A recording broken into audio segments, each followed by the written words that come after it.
alo alo.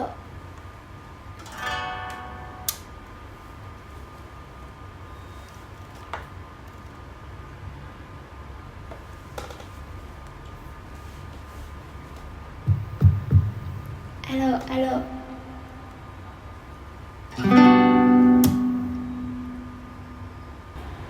Gió ơi xin đừng lấy em đi, hãy mang em về chốn xuân thì. Ngày nào còn bồi hồi tóc xanh, ngày nào còn trò chuyện với anh. Em nói em thương anh mà, nói em yêu anh mà, cớ sao ta lại hóa chia xa.